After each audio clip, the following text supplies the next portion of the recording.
In terms of the technical definition, it's not a recession. The technical definition considers a much broader spectrum of data points. We're seeing a slowdown.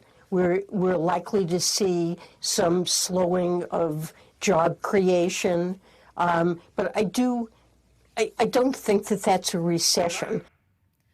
Now listen, no one wants a recession, but 3 days before we find out if we're in a recession, the White House seems to be changing the very definition.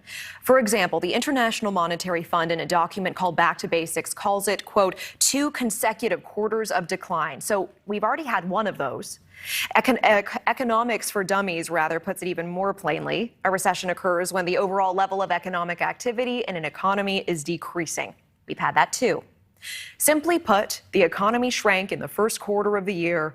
Any other time, we'd say that 2 quarters of a shrinking economy is a recession. And as much as we may want to, we can't just will one away with technical definitions. It is important to note we do have a midterm election coming up, and that means suspicions about exactly what is going on here. Crystal Knight is a Democratic strategist. Crystal, thank you so much for being here. And we want to ask, does this really help Democrats at the ballot box, or could it be seen as sleight of hand? Well, that's a really good question. I think ultimately, it will likely help Democrats if the party continues to pivot around the language of what an actual recession is. Is it smart? Maybe not, but is it political? Absolutely. And so if you are the president or this administration thinking about midterms that are coming up, if you're a sitting member of Congress thinking about your reelection, and we already understand that inflation has been high, the cost of basic goods and services have been high, and to bring more devastating news to the economy that may not play well for voters as they're thinking about either turning out or sitting at home. Well, and if I can play devil's advocate here, how many quarters would you say Democrats are going to give the next Republican president when a recession rolls around?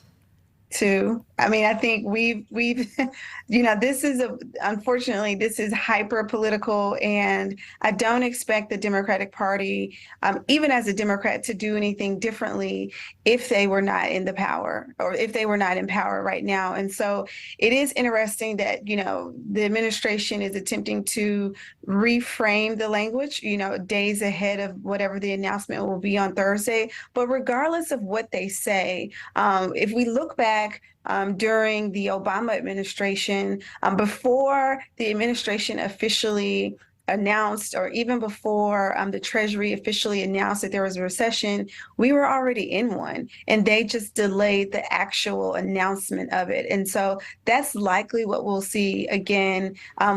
We probably will have some official announcement. It may not come this Thursday, but we should expect it before the end of the year. Well, and can I ask, people are paying a lot more for kitchen table items like ground beef and chicken. We actually want to play quickly what the president had to say about that today.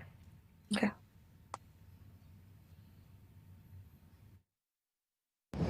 We're not going to be in a recession, in my view.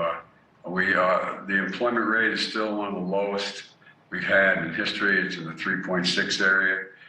We still find ourselves with people investing. My hope is we go from this rapid growth to steady growth.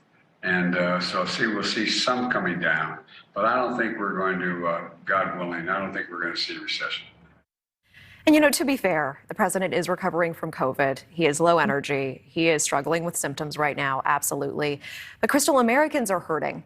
How would you have advised the president here? He is making a laundry list. He is talking about these statistics. But wouldn't a little more empathy go a long way when the daily lived experience for many Americans is one of hardship right now?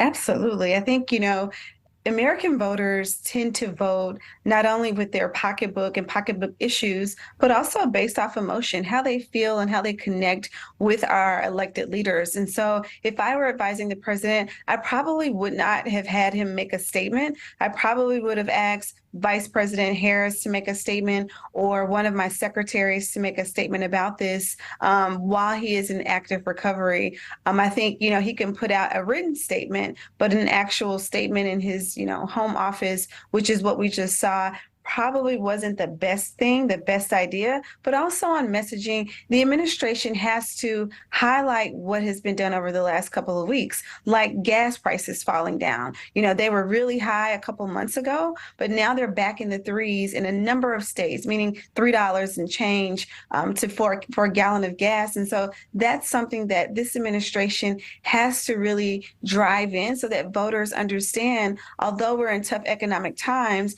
there are better days ahead. Absolutely. All right, Democratic strategist Crystal Knight, we certainly appreciate we appreciate you joining us tonight. Sometimes the issue really isn't about politics one way or another. It's just about the truth, and it's just about the definition of a word. We appreciate your time. Thank you.